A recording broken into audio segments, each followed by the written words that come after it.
When your body gets tweaked, it can be very tempting to just want to do nothing. But there are some specific things you should actually be doing to help your recovery process speed along. And on this week's episode of the Exercises Health Podcast, that's exactly what we're going to be talking about. We're going to keep our introduction and dive right into this conversation.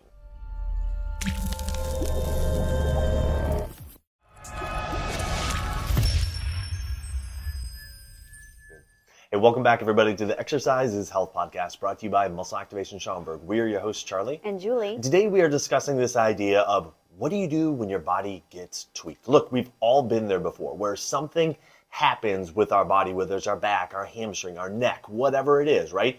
And all of a sudden, our body's not feeling so hot. What do you do in those instances so you can get back to doing the things you want to do, feeling well, and being able to do those things faster, like get back to doing those things faster? That's exactly what we're talking with you about today. But we want to let you know that if what we are discussing today is of interest to you, if you are interested in helping your body get back from a tweak state or help prevent your body from getting into a tweak state, to begin with, that is what we can help you with at Muscle Activation Schaumburg, using muscle activation techniques. All you have to do to see our availability and get on our schedule is go to www.matschaumburg.com. On our website, there's a big green button you can click that says Get Started, and you can schedule yourself for your initial MAT consultation and assessment. All right, so talking about this idea of your body got tweaked, all right? Like, you have some level of discomfort above your norm. So if you're like, oh, well, like I'm always in pain or whatever, it's something above your norm. And it is prohibiting you from doing what you want to do at some level. And it typically happens after a specific incident, meaning you're like, I bent over and then I felt my back. Or, I was running and then I felt my hamstring. Like, you can narrow down when it started happening almost to like the exact moment in time and say, like, after that, that's when I noticed something. It's not necessarily like a giant injury, meaning like, oh, I was running along and then like I twisted my ankle.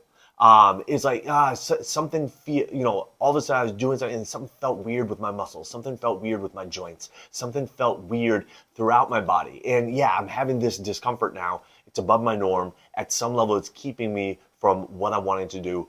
What do I do about it? That's what we want to talk with you about today. That's right. A lot of times when we get tweaked, again, like what Charlie said, it could be like an acute injury, but oftentimes it's just like this random movement that we didn't realize our body wasn't ready for. And I want to rephrase that in saying we didn't realize that your muscles weren't ready for that. And sometimes it can also be something passive, like, oh, we did this big car ride, and when I got out of the car, it was like, oof, or, oh my gosh, that last night's sleep really like did a number on my neck. Okay, so it can be something passive, it can be something active, but in the end, the muscle system, for whatever reason, wasn't prepared for doing that, wasn't prepared for being in that position and still for so long. It wasn't prepared to bend over like that. It wasn't prepared to, have the ankle get twisted like that. So anyways, it is a muscle system response. And so we want to encourage you to use your muscles to get this back to normal as quickly as possible. And while you're doing things for yourself, it's also important to know that you're going to stay healthier and your joints are going to be feeling better because you're using your muscle system. And this is just a better approach to recovering after these odd tweaks anyways. So the first thing we want you to do is to make sure you're staying active within your tolerable limits. Okay, so a lot of times when you're tweaked, something doesn't feel good. And for some of us, that registers in our brain as like, okay, I should do nothing. But actually, the best way to start addressing this muscle problem that you're having, that you're feeling and calling a tweak, is going to be using your muscle system. So before we get specific, you want to think, okay, I'm going to make sure I keep moving. Do things that aren't flaring up the area. You can even move the area as long as it's not highlighting the discomfort or making it worse. Okay, so make sure, if you're a walker, you keep walking. If you weight train, you keep weight training. If you, are supposed to be doing something active, keep doing that active thing as long as it stays within your tolerable limit. So you might have to change the intensity that you go or the ranges of motion that you go, but we want to encourage you to keep doing your active stuff in your life. Yeah, this is a really big thing. Like you're saying, Julie, a lot of times when people feel something get tweaked, our first response is, well, I don't want to make it worse, so I'm going to do nothing.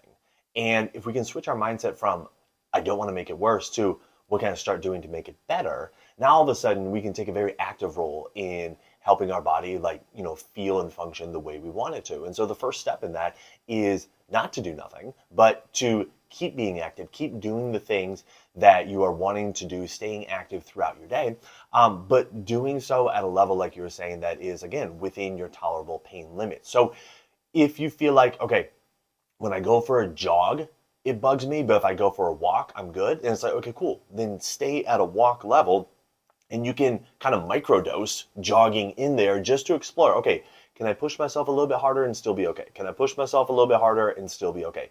Never really crossing the threshold of overdoing it or even getting close to that line, but making sure that you are, staying active, that you're getting your blood moving, that you are working your muscles, that you are getting, signals sent to your muscles to contract and everything like that.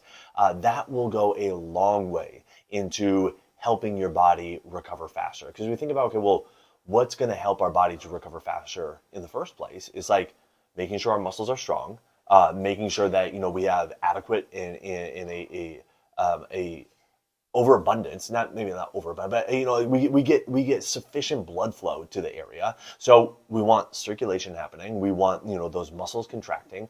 We want our nervous system sending signals to those muscles to get them to contract. And so those are the things that you want to think about doing. And then obviously, like, rest is going to be part of the equation, right? Because you're going to be sleeping. There's going to be times where you're not active, and that's going to be a lot of rest for your body, and that's going to be great.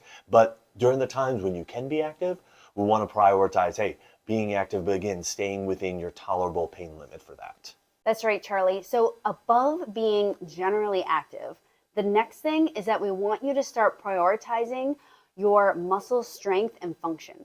So whenever we get tweaked, there is sometimes like a physical tissue damage, right? Like you broke something, which in that case you probably have gone to see some medical professional.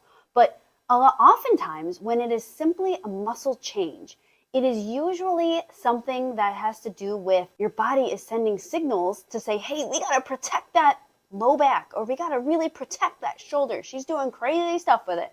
Or, she just did one crazy movement. So a lot of times the function issue, the tweak that you're feeling, is based in your body for some reason telling that area, hey, we got to protect that area, limit it, tighten down, make sure she can't move it very well. And that is what accompanies all those like irritating symptoms of like, it's achy, it feels funny, it's tight, it doesn't move well. So the first place that we always recommend that you start working on your muscle function is to get on the table and get some muscle activation techniques. If you're close to this area, come see us. If you're not, find your local MAT practitioner. But this is the quickest, most direct way to change that muscle signaling. When your body is in protection mode because you've just moved somewhere away or stayed in a poor position for too long, your body is going to be protecting that area. And so MAT is one of the best ways to get your body to be like, oh, we're okay. We don't need to protect anymore. And when muscles get activated in that area, then other muscles can release and stop protecting and be super clenchy and tight. Exactly. It's really remarkable what happens like when something gets tweaked and you're able to get it addressed with MAT right away, especially if you are already an active MAT client and you have a baseline of muscle function built back up. But even if you're not, getting those muscle dysfunctions, those muscle inhibitions addressed like as soon as possible, it speeds up the recovery time so much. I mean, you see it with client after client after client after client. That the ones that wait, like 2, 3, 4 weeks to see if things kind of calm down on their own, and then they get in. It's a much longer process with them than if somebody's like, yeah, 2 days ago, this was the soonest I could get in. This happened, texted you right away. Or even like I had a client this weekend playing in a soccer game, tweaked his hamstring during the game, and then we were meeting for like the first time right after the game anyways. We were already scheduled to meet. It's like, okay, great. Like, let's address this right now. The healing process is so much faster. Now, it's not to say that there's not going to be tissue healing that still needs to take place, but your body isn't going to have to compensate around that nearly as much because you're able to get the muscle inhibition, everything that's already in place, addressed. And so it allows the healing processes to happen much, much faster because those areas are better supported, and get less stressed during the coming days after your MAT session. Charlie, you're right. So the speed in which you get MAT after a tweak is really powerful in how quickly you will heal. Now, if you want to try a few things at home, another thing that you can do is something that we call reverse stretching. This helps function because this also works along the lines of teaching your body that, hey, it's safe for us to move further. It's safe for us to have more mobility. It's safe for us to release all those protective muscles so that your body can move more freely and not have all those symptoms. Reverse stretching is literally the reverse of stretching. I believe we broke this down in a podcast just recently, but let's do it again. So when you're when you're stretching anything, really, usually you're thinking about lengthening the long side, right? So if you think about, I'm doing a toe touch, you go down, touch your toes, and you feel lengthening on your low back, your booty, hamstrings, sometimes even down to your calves, right? But in any situation, when there's a side that's getting longer, there's also a side that's getting shorter. So in this example of touching your toes, the side that's getting shorter would be like your ab or your tummy muscles, your front hip muscles called your hip flexors, your quads, things like that. And so oftentimes the reason your body's giving you the tightness on the back side is because there's weakness on the front side. And so when you do reverse stretching, instead of reaching for your toes and thinking about releasing the long stuff, you want to reach out to your toes and then think about contracting the shortening side, reinstating contraction in places like your abs, your hip flexors, your quads. So doing similar motions that you would when you would stretch, but you're thinking about the contraction part. And as soon as you make this little switch, you're going to notice that your stretching is way less painful. It's way more potent. You're going to see the change happen more quickly. Like if you can't reach your toes, as you work through reverse stretching, you're going to notice like, wow, I can reach my toes much faster than I could when I was forcing the relaxation on the long side.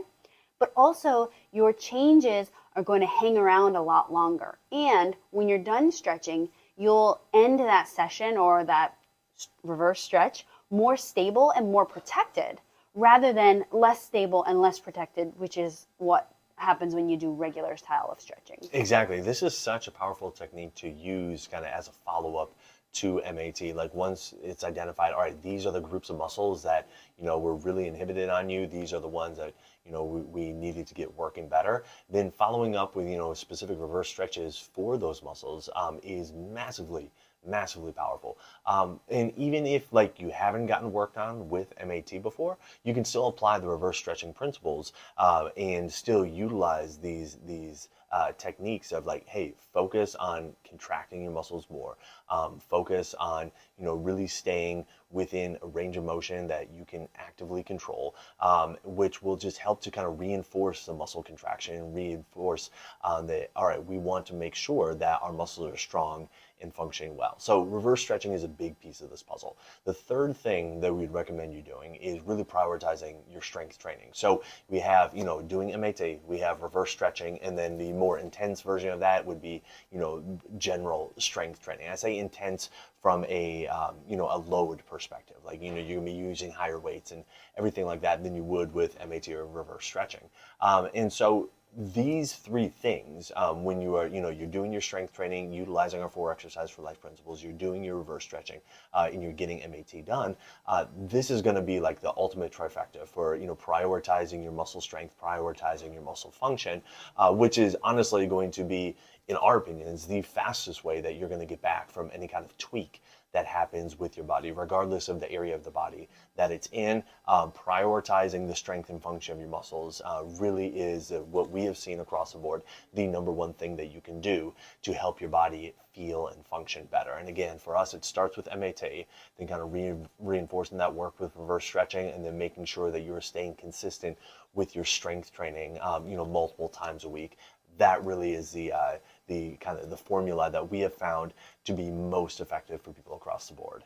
So if you're hearing what we're saying and you're like, okay, cool, like I need to experience MAT for myself, where do I start? The easiest place to get on our schedule is go to www.matschaumburg.com. Again, on our website, there's a big green button you can click that says Get Started, and you can see our availability and schedule yourself for your initial MAT consultation and assessment. Not only will you start that process of getting your muscle inhibition addressed using muscle activation techniques, we'll also be able to recommend specific reverse stretching opportunities for you, as far as like, hey, these are the things that we would recommend doing based on what we're seeing with your body, based on the groups of muscles that we're having to work on. Well, thanks so much for tuning in, everybody. We always appreciate you watching on YouTube, you listening on Apple Podcasts, Spotify. Share this episode with somebody that has had their body tweaked recently and feels like, I'm just going to kind of wait it out and see if it gets better on its own.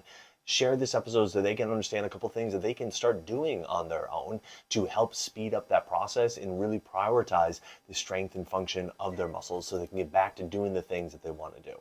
And while you're online, head on over to Apple Podcasts, Spotify, wherever you listen to us, leave us that rating and review, like, comment, subscribe, share all the different things that help spread this message to help it reach more people who are needing to hear this message. We appreciate every single time you do that. Well, thanks so much for tuning in, everybody. Again, we always appreciate your attention, your ears, your eyeballs, wherever you're listening or watching to us. Wishing you a fantastic week, and we'll talk with you all next week. This podcast is for information purposes only. The statements and views on this podcast are not medical advice. This podcast, including Julie and Charlie Gates, disclaim responsibility for any possible adverse effects from the use of information contained herein. Opinions of guests are their own, and this podcast does not endorse or accept responsibility for statements made by guests. This podcast does not make any representations or warranties about guest qualifications or credibility. This podcast may contain paid endorsements or advertisements for products or services. Individuals on this podcast may have a direct or indirect financial interest in products or services referred to herein. If you think you have a medical issue, consult a licensed physician.